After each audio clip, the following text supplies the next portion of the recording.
Hey everyone, Dr. Zio here again, and today we're here to talk about Power Rangers Dino Fury, episode 15, Storm Surge. So, this episode was the introduction of the Gold Ranger, Ion, who we actually didn't see him out of suit in this episode. It was more of like a mysterious kind of thing, but we'll get to that in a second. The basic premise of this episode is that Ollie is kind of shirking his day-to-day duties and helping his friends because of his love for technology, something that we've kind of set up here at multiple different episodes in the past, other Ollie focused episodes, as well as also the what other episode was it, where it showed him. I think it was Izzy's focus episode, episode 13, about a little while back, like what am I saying, 2 episodes ago, where it showed him briefly that he got himself a new smartwatch. So that all culminates in him getting a new pair of noise-canceling headphones, right? And because he was getting these noise-canceling headphones, he wasn't there to bring Ollie or Javi some plant sampling I think he needed for a story for Buzz Blast. Sir Jane wasn't happy about that. Javi wasn't happy about that. Javi then gets assigned to a story about this weird storm surging above the Pine Ridge Harbor, the same harbor where we saw the Ninja Nexus prism kind of scanning in episode 8. So that's a nice little way to tie things again together. Again, continuity. So overall, though, this episode was okay. I'm kind of mixed on the episode. As a Ollie episode, I liked it. It was good. Ollie learned something today. We learned a little bit. I mean, we didn't really learn more about him that we didn't already know. As a Gold Ranger introduction, though, I thought it was kind of weak.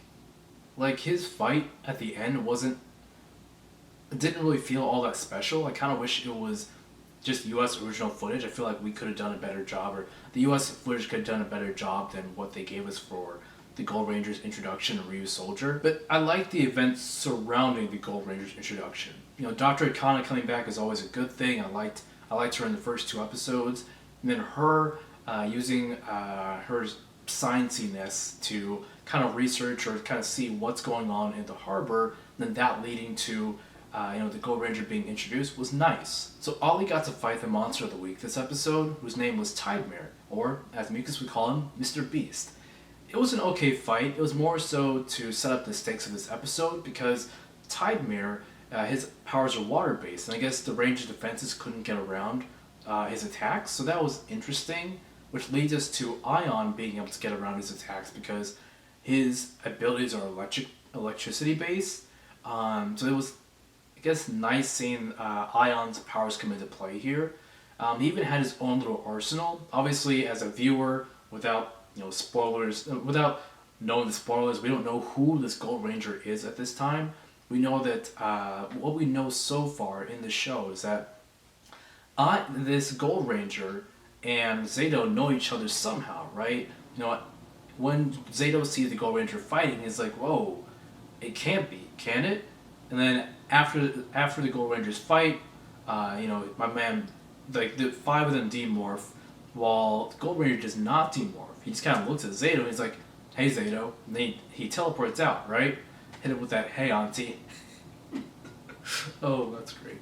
But which I thought having a mysterious introduction of the Gold Ranger was nice. Dr. Akana also being able to see the Gold Ranger there was nice too. Like I like that she got a little bit of a moment there. So Zato's reaction to the Gold Ranger's introduction was nice. You could tell he was kind of like a mixture of emotions, right? He was surprised, he was sad, he was bewildered. Who could this possibly be? Could it be my friend? Could it be someone that I know, whether it's a Ravkonian or maybe it's one of the Ravkonian Knights? Who knows? Honestly, who does know? We don't know who Ion is exactly yet. But yeah, even after they demorph and he's like, and what's it called? Ion's like, "Hey, Zato," and then he teleports out. I'm like, okay, I like the mystery here. I dig that. And then Zato even rushes to grab the Sporix beast, or the powered up Sporix before Izzy can, and then he just teleports away. And it's clear that my man needed a moment to himself to process this. I wish that the Rangers had actually brought that up and said, hey, should we follow him back to the base or leave him by himself and give him a moment? But oh well.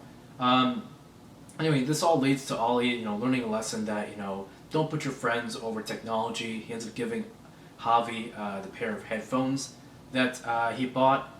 I forgot to mention, Campbell Cooley is in this episode, the voice for Slider and Scrozzle in the last season. He actually appears here in person with a very, very nice beard. He has like a whole like a strip of white with brown or black sides.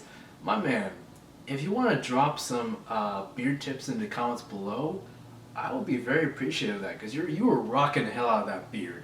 Um, but he appears in this again. So Slider transforms into a guest for Buzz Blast, and he uses this to kind of set up a competition of where the person has to guess the number of gumballs in a container, and whoever guesses the right number wins a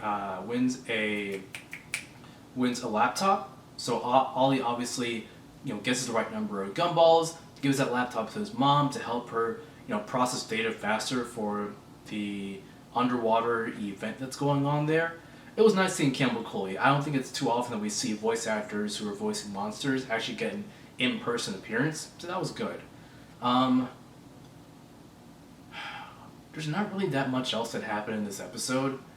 Ollie was a dick with the whole tech stuff. Like, I didn't expect that out of him, but it was nice to see that he learned his lesson there. Even if the lesson delivery was a little bit on the nose. One thing I did not like, though, was at the end of the episode, once Ollie learns his lesson and once Zato disappears, teleports back to the base, we go back to Buzz Blast and we have this bubble blowing competition where it ends on a comedic note with Jane and Jayborg, and I'm like, I feel like this is like a whiplash of emotions here. Like, how are we gonna go from serious to this very comedic moment? I feel like they could have balanced that out a little bit better somehow. I would have liked to see it end on a whoa, who was that? Or should we go check up on Zato? Or go back to the base and have Zato doing something before the episode ends. But yeah, I don't know. I didn't like the end of this episode. Again, I thought this episode was just okay. Yeah, it was okay. Overall, it's okay. As an Ollie focused episode, it's good. As a Gold Ranger episode, it's okay. I feel like episodes of 15 and 16 were meant to be watched together. It felt like a part one rather than something that's meant to be a self-contained story. So yeah, I do want to see how part two continues this. Continues the Gold Ranger's introduction and see what his backstory is and everything. But yeah, it's really all I have to say for this part of the review. On to our questions of the week, which the obvious question is, who is the Gold Ranger? Now, the Gold Ranger came out of a pod that was in the water, so that makes us ask, well, how long has he been there? Is he one of the Ravkonian Knights, or did he fly in from Ravkon and just somehow get stuck in the sea? That's a good question, because if he did fly in from Ravkon somewhere between episodes 1 and now, I would have thought that either Dr. Arcana or the guy at the observatory would have said something to somebody and the Ranger would have caught wind of that. So I think he might be a Ravkonian Knight, which is how he knew Zato and why Zato was so awestruck. But I guess we'll see next episode. That's pretty much the only question of the week that I have here today. One thing I do want to add in is that I did like how Dr. Arcana posited that the weird storm was because of the Gold Ranger being trapped in his pod so long, and because of his energy coming from the morphin grid, and the morphin energy was just trapped in that pod for so long, it was creating a weird storm above it. Like, it makes sense that she knew that the Rangers draw their energy from the morphin grid, because Grid Battle Force was utilizing the morphin grid for Morph X in the previous season. So again, a nice little dose of continuity that I always enjoy. But yeah, now that's all I have to say for this review.